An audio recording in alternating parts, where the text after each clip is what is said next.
Welcome to The Hypnotist, the show that gives you inside access to cutting-edge hypnosis with real clients facing genuine issues.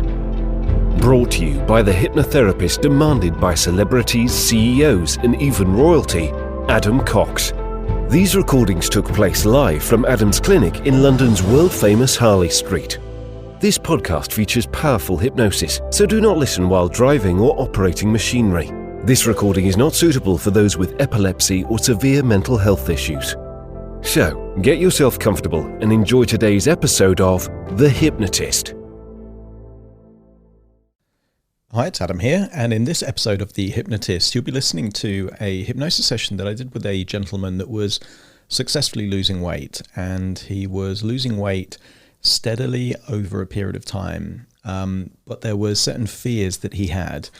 And one of those fears was that he would not be able to make such good choices when he was in situations that were outside of his normal life. So, for example, going on holiday or special occasions. And that's quite natural for a lot of people to feel that way because they can control what they have in their own space, where they work, where they live. But when they go to restaurants or when they go out socializing, or perhaps to different places with different people, then the rules suddenly don't apply and they can kind of go off the track. So this hypnosis session was designed to enable him to make great choices, even in those circumstances that he wouldn't naturally make those good choices. And one of the metaphors that I use for building the ability to be disciplined is this metaphor that if you were lifting weights in a weightless environment, imagine there was a gym in space and you were lifting weights and there was no gravity. Well, the weights don't weigh anything and therefore you don't get stronger. And this is a real issue for people that are on the space station in a gravity-free environment, is that their muscles atrophy rapidly. So you need the resistance, you need the weight to create strength. And from a weight loss perspective, you actually do need to be surrounded by these foods that at one point in your life you would have just eaten. And you can call them a temptation. You can call them a something that would be desirable at some level. And having this thought process that you can choose to eat those, but you don't want to, is a really powerful habit that brings you an element of discipline without feeling that you're missing out. So if you like chocolate, for example, you could say, I could eat this chocolate if I want to, I just don't. And that's because when you really think about a long-term spectrum, the pleasure you get from eating, let's say, chocolate is going to be very temporary, maybe a few seconds, maybe a couple of minutes for each bite. But if you were to lose weight, and every time you look at yourself in the mirror, in that body shape, with that level of health, confidence, and just personal pride that would come from being at that weight, that would be way more preferable. So this hypnosis session is designed to think about the future in a compelling way so that the day-to-day decisions, it's easy to make choices that feel good in the moment, but also feel good when you think about them later. And that's a really powerful principle to allow your intuition to steer you in the right direction. So you can call it a bit of a weight loss secret because most people have the internal programming of the opposite. And the moment they go in a diet, they start saying, I can't eat that, I'm not allowed to eat that. And there's a feeling that they want it, but they can't eat it. And that inevitably means that when they stop their diet, they go back to all these foods that they felt like they were missing out on. The key to losing weight is really to have the opposite belief system and to believe that you can eat whatever you want, absolutely anything in whatever quantities you want. But when you really think it through, do you really want that? Would you really want to eat, 10 gallons of ice cream? Now, the first few spoonfuls might be okay, but, it wouldn't take too long before actually you'd feel very bloated, you'd feel very sick. So the actual ideal quantity is going to be something that makes you feel good in the moment, but also feel good when you think back on it. So personally, I don't eat a lot of sugar. I don't eat a lot of cake, for example. But one of my internal standards regarding cake is that it's totally fine for me And I would enjoy eating cake if there is some form of celebration. That could be in a restaurant, that could be in a birthday party. If there's a celebration around other people, totally fine to eat cake, and I will enjoy the cake, and I'll also enjoy it when I think about it later. But if I was to eat cake on my own, with no one else around, and eat a whole cake to myself, it probably wouldn't even feel good in the moment because it's too much. It's going to send my blood sugar levels off the charts. So you're going to feel sickly very quick. But also when I think about that, I'm also going to feel that I've let my standards slip, or that I might feel guilty or frustrated that I've ruined like 4 or 5 workouts worth of good work in one kind of meal, if you can call a cake a meal. So therefore, that framework of making good decisions in the moment, and they also feel good even when you think about them afterwards, actually gives you a really good framework so that even when you think about food, if you feel guilty or frustrated about what you've eaten, well then as long as you learn that lesson for the next time you're around that food, you're going to make better and better choices. And that's really the key to losing weight. Isn't what you do on any one day, it's what you do day after day after day. It's not what you do on any week, it's what you do week after week after week. And therefore you don't have to be perfect. It's just that if you're making, like in the majority of your decisions are good choices, then you're going to send yourself in a direction of losing weight, if that's what your good choices are related to. Good choices can also relate to any other area of your life. Friendships, relationships, career, investment. The cumulative good choices that you make over a period of time is what's going to create your destiny. So this will be useful, I think, for anyone struggling to lose weight or feeling that they're worried that they don't make great choices when it comes to food. But also, if you're listening to this and you're feeling like it's not quite suitable for you, there will be a link nearby that you can book a free 30-minute consultation call, and I can just explain how I would work with you personally based on a few hundred people that I've worked with using hypnosis to help them lose weight. So find a quiet place where you won't be disturbed, relax, and enjoy the session.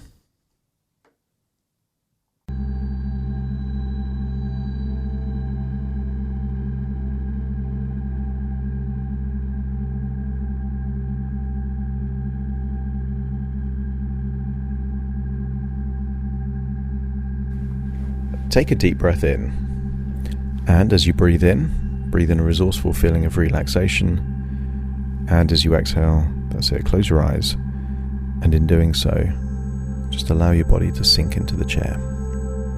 Breathing in that resourceful feeling of relaxation, and becoming aware of any tension, and then exhaling that tension on the outward breath, that's right. Continuing to breathe in and breathe out, as your conscious mind not only is paying attention to the sound of my voice, but is also aware of different sounds. Perhaps the sound of an air conditioning unit, maybe the sound of traffic or cars outside of this building, maybe the sound of a ticking of a clock, perhaps voices off in the distance. And in a strange and contradictory way, the more that your conscious mind is picking up on all these different sounds, the better able I am to influence what's happening at the subconscious level. So much of what you do is without conscious thought. When you breathe in and breathe out, you don't have to think to breathe. You blink thousands of times a day, and yet rarely is it a conscious thought or choice. Continue to breathe in and breathe out, and notice that with each exhale, you're releasing more and more tension, taking you deeper and deeper relaxed. And the more relaxed you feel, the better able you are to finally let go of that tension. And as the tension is released, that's it. Your mind is able to access different frequencies. When you sleep, your brain is operating at a different frequency than when you're awake. That awake alpha state is very different from a relaxed beta state or the deep sleep of a theta state. So therefore, the more relaxed your body goes, an echo, a side effect of that is that your brain waves start to access a different frequency. And with that frequency, notice that your eyelids are getting heavier and heavier. Your jaw is becoming more relaxed. Almost the head on your shoulders just feels like it's floating there. That's it. And as your physical body relaxes, your mind can become more imaginative, because imagination is the interface between the conscious and the unconscious. And I want you to imagine a place that you associate with a holiday.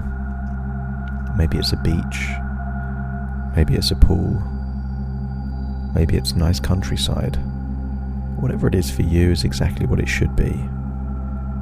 And I want you to use the power of your imagination to imagine that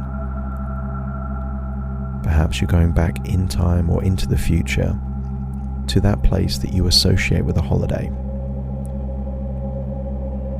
Perhaps you can imagine seeing it from above, or perhaps like you're there in the moment, there in that place, breathing the air from that location. If it's outside, perhaps feeling the warmth of the sun on your skin. Any smells, you can smell them. Just getting a sense that you're feeling deeply relaxed in this place. And I want you to imagine there is the most comfortable bed that you've ever seen. And strangely, this bed is in that place. And it shouldn't be. Why would a bed be in the countryside or by a pool or by a beach? And yet there it is. The most comfortable bed you've ever seen. And whatever pillows you like are the pillows on that bed. And if the mattress is soft or firm, however you like it, that's how it is on that bed. And I want you to climb on the bed, feeling your head sink into the pillows, feeling your arms and legs sink into the mattress beneath you. And very soon I will count down from 10 to 1, and with each descending number you will feel what it would be like to feel so deeply relaxed on that bed in this holiday location for you that you will drift off into what will feel like a deep relaxing sleep. Starting to count. 10, just noticing muscles in your forehead, around your eyes, just become aware of any tension. And then release that tension. Now, that's it. 9, focusing now on the muscles in your cheeks and your jaw. As you breathe in that resourceful feeling of relaxation. And then as you exhale, that's it, release the tension there in your jaw and your cheeks. That's it, feeling deeper and deeper relaxed. 8, now paying attention to the muscles in your neck and your shoulders. Using the power of visualization to imagine any tension in your neck and shoulders, almost like crystals of ice locked into your muscle fibers. As you're there breathing in this resourceful feeling of relaxation, perhaps even feeling the warmth of the sun on your skin, just imagine those muscle fibers locked into the crystals of ice are just melting away, taking you deeper and deeper. Relax, that's it. 7, that feeling of relaxation now spreads from your neck and your shoulders all the way down your arms to the very tips of your fingers, sinking into perhaps the duvet or the mattress beneath you. 6, as you breathe in, that warm, relaxing feeling even goes into your lungs. Your lungs relax, your stomach relaxes, your heart relaxes, your diaphragm relaxes. All of these internal organs start to relax, taking you deeper and deeper relaxed now. 5, feeling that relaxation now in your gut. What psychologists have called the second brain. Those moments that you have that gut feeling, that you feel something in your gut, that intuition. It's just tiny micro movements there in the muscles in your gut. And imagine what it would be like to just release all of that tension now. It's the source of anxiety because your gut is processing all the things that you can't logically understand and giving you clues as to what to do differently. But here in this place, in this holiday location, here on this comfortable bed, you don't need that now. So allow your gut to be reset, the Control Alt Delete for your gut. Wipe the slate clean, release all that tension, giving it a fresh start so you can get a clean read on your intuition going forward. 4, that relaxation now spreading into your legs. Legs feeling limp, loose, heavy. That's it. 3 and then 2. All the way down into your toes. Imagine what it would be like, as you've done many times before, to feel so relaxed that you've drifted off into a nap, even in the most inappropriate of places. But here you are on a comfortable bed. This is the right place to have a nap. Breathing in fresh air.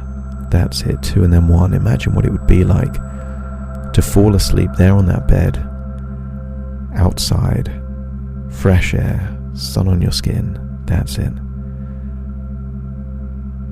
And what happens when you sleep is you lose track of time. A minute can feel like an hour, and an hour can feel like a minute. And here in this place, you're going inwards into your imagination, and I want you to use the power of your imagination to imagine that you are in a room. And this room represents your unconscious mind. And here in this room, you have access to every memory, every belief, every thought that's ever existed. And perhaps we need to plant a few more thoughts, change a few beliefs, so that when you return to consciousness, these new thoughts and beliefs have taken root that has a ripple effect throughout your present and your future, taking your life in the very direction that you want to take it. But in order to ensure we're planting the right beliefs, we need to know where we're heading. So here in this room, I want you to imagine a large cinema screen on one of the walls. This represents your future. And I want you to see yourself perhaps a year or 2 years in the future, having lost the weight. Not having lost the weight by going on a diet, but losing the weight having made subtle differences in choices over a long period of time. It wasn't just that you lost the weight, that you built new habits, new ways of thinking. That means that you didn't just lose the weight, but the weight stayed off. I want you to see that future version of you at exactly the weight that would make you feel the happiest and healthiest and most confident. And when you can see that version of you on that screen in front of you, just let me know by nodding your head. And I want you to associate an identity to that future. Maybe it's a word, maybe it's a phrase, but there will be something that is in that identity that perhaps isn't part of your current identity. And just allow your subconscious mind to search all the possible words or phrases to highlight the distinction, the difference that makes the difference between that future identity and your current identity. And when your subconscious mind has found the right word or phrase that represents this new future identity, just let me know by nodding your head. And although you're relaxed, you can still talk, and I want you to share with me that word or that phrase that represents this new identity. Helsinki. I want you to see that version of you, and that version of you is now represented by the key phrase, Helsinki. I want you to get a sense that that exists in a future version of you, but is somehow missing here. And I want you to identify that perhaps there are beliefs that need to shift, new standards that need to be raised, so that you step into this Helsinki version of you,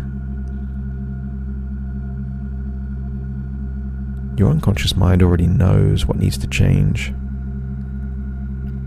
Your unconscious mind knows that your future is just a ripple in time through the decisions and thoughts that you make in the present.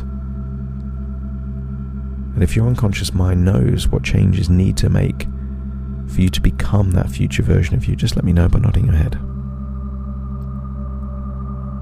And here in this place, I want you to imagine that not only your unconscious mind is now conducive to making the changes necessary to take you in the very direction of this Helsinki version of you, but also new ideas about what it means to make choices. Too much control is out of control. There is no binary way of living, either good or bad. Everything is on a spectrum. And I want you to accept the suggestion that your unconscious mind will help you through intuition, through emotions, to give you a feedback loop to make better and better choices. The future version of you will not be from one decision made once. It will be the compounding effect of choices made consistently over a period of time. And therefore, you will be able to harness the power of your unconscious mind to give you a feedback loop so that you get to make better and better choices, taking you in the very direction of this future identity that you will be at your healthiest, happiest, and most confident.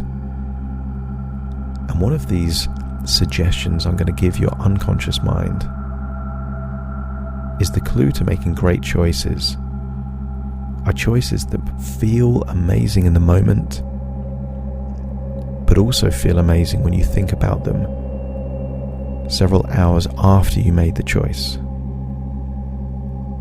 And as you think back through your own history, there were foods that you ate that felt great in the moment, that perhaps you felt annoyed with yourself, guilty perhaps, frustrated, when you then thought about the same choice several hours after. Your unconscious mind is committed to becoming this future version of you, and now with that future in mind, it will help you to make great choices in the moment, but also to learn from choices that weren't so great. If it feels good in the moment and good when you think about it later, it will be because it's a choice that leads you to this future version of you. And if your unconscious mind accepts that suggestion, let me know by nodding your head. And if you make a choice that feels bad in the moment, but perhaps feels good later, also, this is not a good choice. It doesn't make sense to punish yourself in the present to feel good later. And there are thousands of people in the world eating cabbage soup for weeks upon end because they've sold themselves on the idea that the end justifies the means. The key to making great choices that take you to this identity, this new future version of you, is to enjoy the process. And given there are thousands upon thousands of different things that you can eat and different ways of being active, doesn't it make sense to eat what you enjoy, but also takes you towards this future? Given all the different ways of being active, doesn't it make sense to do the activities that are fun for you, relaxing for you, enjoyable for you, but also takes you towards the very direction that you want to go to? And on the way there will be distractions, temptations. But I want you to get a sense that if you go to a gym and lift light weights, you don't get stronger. It's the heaviness of the weight that enables your muscles to get stronger. That the resistance is necessary. And I want you to accept that for your discipline to improve, you need what at one point in your life you would consider temptations. Things that you used to enjoy because you weren't committed to this future identity. I want you to get a sense that everything is possible. You can eat 10 liters of ice cream if you want, but there would be a consequence. It might feel good to begin with, but then you would feel horrible later. And while the first, perhaps, spoon of ice cream would feel great, the second liter or third liter of ice cream would feel disgusting at that point. Everything is possible, but not everything is desirable. And from this point forwards, you will seek out what gives you pleasure in the moment, but also takes your life in this very direction,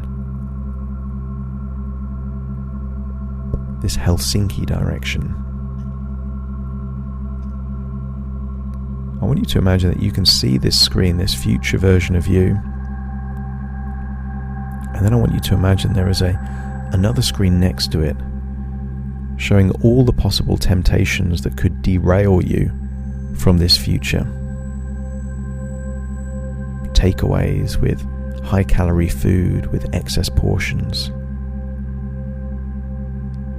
And I want you to get a sense that if you choose to eat these big portions, it doesn't make the future impossible, but it might take longer to get to that Helsinki version of you. I want you to get a sense that progress is more important than perfection, and progress is making the best choices you can that's a reflection of your value system. And maybe you just introduce certain rules or boundaries so that you get to still enjoy life, but still make progress towards this future identity. And maybe it's that you don't eat cake unless it's someone's birthday, or you don't have dessert unless it's a special occasion or you're at a restaurant. Your unconscious mind knows that there is a balance. Too much control is out of control, but equally, no control, no discipline just leads to chaos and an undesirable future. I want you to get a sense that your ability to make choices based on your circumstances will enable higher levels of discipline and will lay the foundations of habits that don't just mean you get to this Helsinki future, but means that you'll stay there. I want you to think about the next thing in your life that could prove challenging, that could get in the way of you becoming this future version of yourself at this ideal weight where you're at your healthiest, happiest, and most confident. And when you can think about that next thing on the horizon that could not derail you, but just slow down your progress, just let me know by nodding your head. And then all I want you to do on that big screen is see yourself like you're someone else, making excellent choices in the very context and circumstances that you are concerned about. Perhaps you're seeing yourself there alongside other people eating takeaways, but maybe you see yourself eating smaller portions, or saying no to certain drinks, drinking water instead. You're not perfect, but you're making great choices in that context. And then see something else that is probable, and then see yourself making great choices even in those circumstances.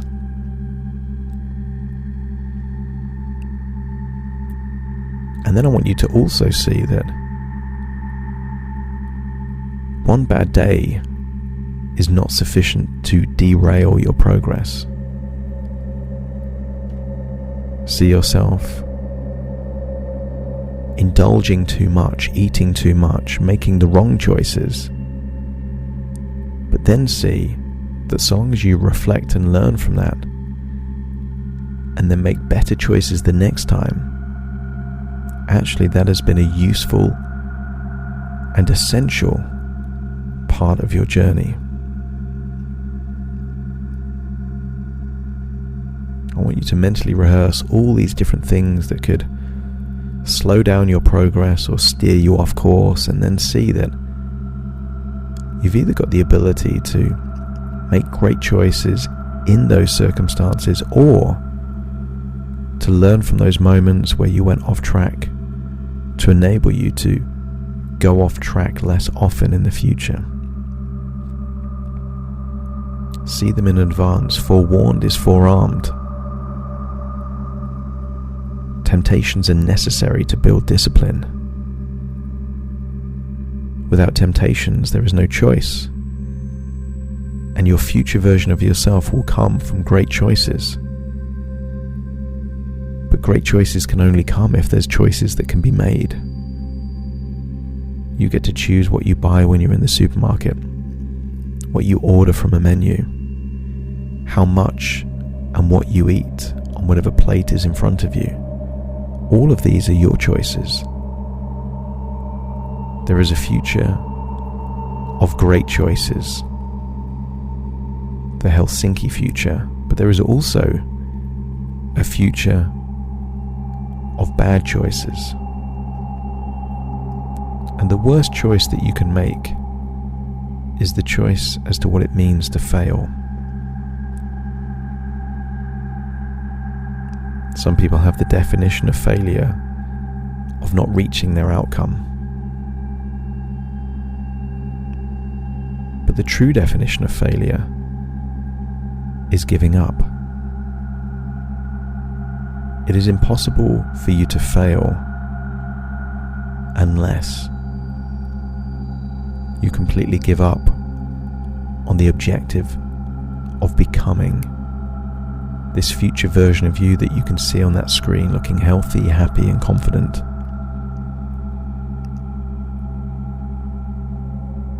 One bad meal does not mean failure. A month of slow progress or no progress doesn't mean failure.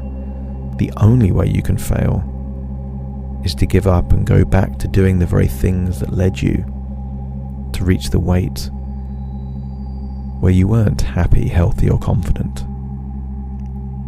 If your unconscious mind accepts the suggestion that the only way to fail is to give up, let me know by nodding your head. And wouldn't giving up just mean that you're giving yourself permission to make bad choices?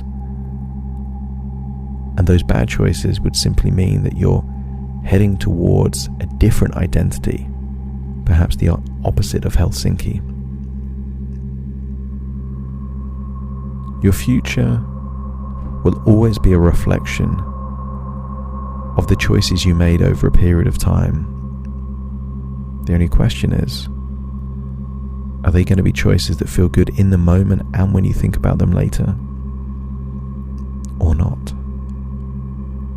Allow these new beliefs, new standards, new ways of thinking to take root deep in your subconscious mind. And just like planting anything, these things are most fragile and vulnerable in the early days. A tree is vulnerable in the first few weeks after being planted, but almost indestructible years after it's been planted. You can nurture these new beliefs by helping your unconscious mind to make great choices. to pay attention to your intuition and emotions after these choices, to check what feels good in the moment and also when you think about it later, to reflect, to refine, to make new choices and standards based on previous intuition and emotions, ensuring that your unconscious becomes your navigator towards your Helsinki future. And then imagine that this room, this represents your unconscious mind, is just your imagination while lying on a bed in some holiday destination, and feel yourself on that bed again, breathing in and breathing out, feeling relaxed. And then imagine getting up out of that bed, breathing in the fresh air, seeing these holiday surroundings, but feeling that something has changed. You now have a determination, a dedication, a commitment to becoming the healthiest, happiest, and most confident future version of you, knowing full well that it's the choices you make that will take you there or keep you from there, and that new beliefs have taken root that will enable your subconscious mind to be your navigator, to let you know if you're getting closer or further away, just like when you were a child playing the game of hotter and colder. Your intuition will now let you know if your choices are taking you closer or further away from the future version of you where you will be your healthiest, happiest, and most confident. And then you realize, even this place, out there, under the sun, is just your imagination. And that actually, these are just thoughts within thoughts, ideas within ideas, dreams within dreams, and actually you're listening to my voice firmly in the present. And very soon I will count from 1 to 10 to awaken you. Take a deep breath in through your nose and out through your nose. Just wiggle your fingers, wiggle your toes, get a sense that you're in your own physical body right now. As I count from 1 to 10 to awaken you, you will awaken feeling resourceful, motivated, empowered to make excellent choices to steer you in the very direction of your destiny. Starting to count to awaken you. 1, 2, 3, waking up. 4, 5, 6, more alert. 7, 8, open your eyes, open your eyes. 9, 10, wide awake, wide awake, wide awake. Thank you for listening to The Hypnotist with Adam Cox, the show that gives you inside access to cutting-edge hypnosis with real clients facing genuine issues. To automatically receive the latest episodes, please subscribe. If you'd like to support the show, please share this episode with just one friend you think it could help. And if this episode helped you, please leave us a 5-star review.